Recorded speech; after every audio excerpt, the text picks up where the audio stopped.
Entre os cuidados que a gente precisa redobrar estão aqueles para prevenir os problemas com a voz. Quando a garganta começa a arranhar, surge uma dorzinha incômoda, sinais que a gente pode perder a voz. Para falar sobre esse assunto, a gente recebe aqui hoje no estúdio a fonoaudióloga Débora Borges. Obrigado pela presença, Débora. Inicialmente, eu vou pedir a você para explicar para a gente como é que a gente emite a voz. Como é que funciona esse mecanismo dentro do nosso corpo? Então, nós temos algumas estruturas, né, que fazem o mecanismo, né, do processamento da voz. Então, nós inspiramos o ar, o pulmão enche, na hora que nós expiramos, nós mobilizamos as membranas, que são as pregas vocais, e assim a voz é emitida. E como é que o frio, especialmente essa variação térmica, né, a gente começa o dia aí com 0 grau e daqui a pouco já está 15, 20 às vezes, né? Como é que isso influencia na nossa voz? Ela influencia de várias maneiras. Na verdade, isso não é uma regra de que vai afetar ou não a qualidade da sua voz ou da minha voz ou de outras pessoas. Tudo depende da sensibilidade de cada organismo. Tem pessoas que são mais sensíveis às mudanças de temperatura e outras não. Então, processos alérgicos, o gelo, o frio podem alterar e provocar uma irritação nessa mucosa, na prega vocal, né, fazendo que tenha rouquidão ou que tenha pigarros, alergias, alguma coisa que possa estar interferindo nesse sistema. O tempo seco é ainda pior que o frio? Muito, muito. Por quê? Porque ele resseca toda a mucosa, né? Então a gente precisa manter o corpo sempre hidratado, né? Para que a hidratação possibilite a movimentação normal e não altere o movimento das pregas vocais. Tá, eu vou pedir licença a você um instantinho, que a gente depende da voz para trabalhar, né? Muitos cantores, professores e jornalistas precisam fazer exercícios que ajudam muito. A gente acompanhou um ensaio de um coral aqui em Curitiba e a gente gravou parte do aquecimento que os cantores fazem. Vamos dar uma olhadinha. Isso faz bastante exercício, libera a musculatura.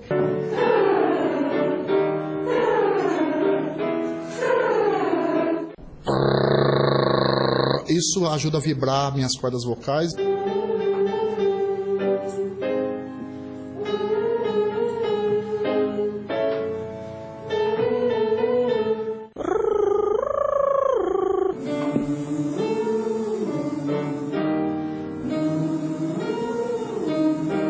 Uns que eu gosto bastante são os movimentos de puxar a voz para frente, tipo vi vi vi vi vi vi vi vi vi vi vi vi vi vi vi vi. É correto a gente fazer essa comparação de que antes de você fazer um exercício físico, você tem que se aquecer. A voz também é um músculo, né, Débora? Exatamente, da Ou mesma melhor, maneira. A corda vocal é um Isso, músculo. É revestida por musculatura. O nosso organismo em todo, né, o nosso corpo é revestido por toda a musculatura. E a voz também, dentro do processo dela, tem os músculos que nos auxiliam na produção vocal.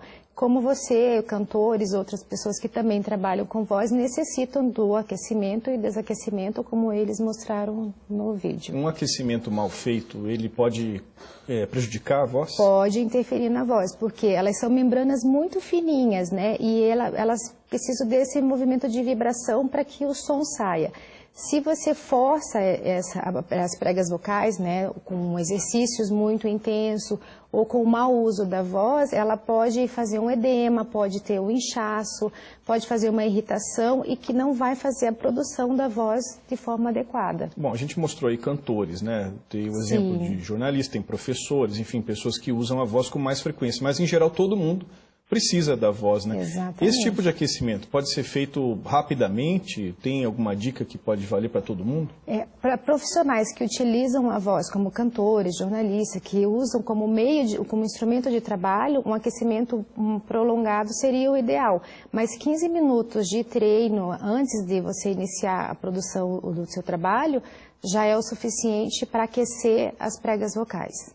Vamos ver mais um pouquinho essa participação que a gente gravou com o Coral Vox, que está participando do Cantoritiba, que é um evento que reúne perto de 1.200 coristas aqui na capital, num festival que vai até o próximo dia 24. Vamos ver. Antes de sair de casa, se agasalhar bem, né? Então, usar um cachecol ou um lenço, pelo menos para proteger a laringe, essa região onde a voz é produzida, né, para evitar que o vento pegue ali. E principalmente depois que estiver aquecido, né, quando já cantou, já fez um ensaio, Então é importantíssimo manter isso aquecido, né? E com cuidado. Evitar respirar no vento, respirar pela boca, respirar sempre pelo nariz, que o ar entra mais aquecido, né? Tomo bastante água, procuro não tomar água gelada. Coisa muito quente também não é muito bom. Eu uso própolis, geralmente, quando eu sinto alguma coisa assim, e o gengibre até acontece às vezes nos ensaios ou nas apresentações, alguém traz um gengibre pra gente, é bom também. Faço muito aqueles de expressão que acaba soltando mesmo os músculos, né? Faz bastante careta mesmo, fecha, abre, ajuda sempre. Bom, se a partir de agora a gente encontrar alguém pela rua fazendo careta, a gente sabe que viu a nossa entrevista aqui, a sua entrevista, né? E está tentando aquecer a voz, né? Agora, em relação a esse momento em que você vê que fez o aquecimento e tal, mas continua... Em que momento é hora de procurar um médico? Sempre que esse sintoma persistir, né? Você começa ou com rouquidão frequente, ou uma irritação, um pigarro frequente, é o momento de procurar um otorrinolaringologista para que ele possa fazer um exame, né, complementar e investigar se existe alguma alteração ou alguma patologia que possa estar prejudicando a qualidade vocal. No que se refere ao relacionamento pessoal e profissional, que mensagem uma voz cansada pode passar? Pode passar até mesmo um desânimo, né? Um cansaço, uma falta de ar, né? Uma fadiga respiratória, toda essa mensagem ela passa. Quer dizer, você pode de repente estar aí fazendo uma entrevista de emprego e aí você passa insegurança. Passa insegurança. Passa porque a voz pode sair trêmula, ela pode sair o que a gente chama de disfonia, né? Um pouquinho mais rouca, ou uma modulação que possa deixar, né, duvidosa aquela mensagem que está sendo passada. Isso interfere também. Bom, novamente citando os professores, né, que eles têm uma rotina bem pesada no que se refere à sala de aula, e aí gritam às vezes, né? Inclusive muitos professores acabam, no decorrer da profissão, ou mesmo já aposentados, tendo problemas graves, né, de voz, né? Por que quando a gente grita, dói? Porque o gritar é um esforço dessa musculatura e com isso a gente vai fazer um atrito dessas pregas vocais. Então é como se a gente ficasse o tempo inteiro forçando ela, batendo esses dois músculos, essas duas membranas, e com isso faz um atrito, faz uma irritação.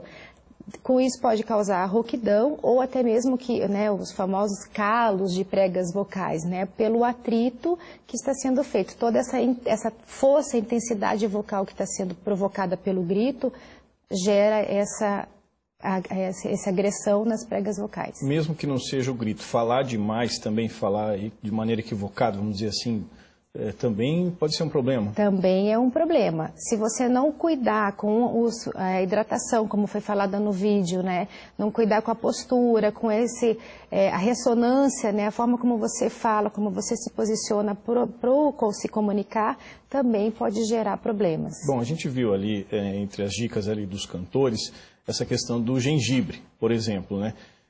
Existem receitas assim de gargarejo, por exemplo, com água morna e sal, que a gente vê aí sendo dito na internet. O que você diria nesse sentido? Na verdade, essas formas, né, de que, né, as pessoas costumam usar gargarejo com limão, com vinagre, com sal, não é que eles têm um efeito direto sobre a prega vocal. Eles auxiliam porque o gargarejo já é uma técnica, né, de exercício que a gente utiliza para fazer a modulação da prega vocal, tanto para o aquecimento como para o desaquecimento. Então, ele vai auxiliar nesse movimento, mas não que o sal ou o gengibre vai interferir diretamente.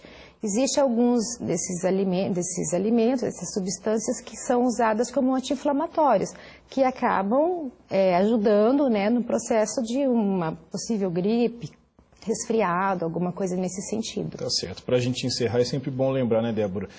Ainda mais nesse tempo, né? Ficar longe o máximo possível de álcool e cigarro, né? Com certeza, né? Que também acabam ressecando a mucosa das pregas vocais e que vão provocar aí N situações complicadas como rouquidão, e pólipos, e nódulos e até mesmo câncer de laringe, né? Tá certo. Obrigado por sua participação. Obrigada. Até a próxima. Obrigada. Bom dia.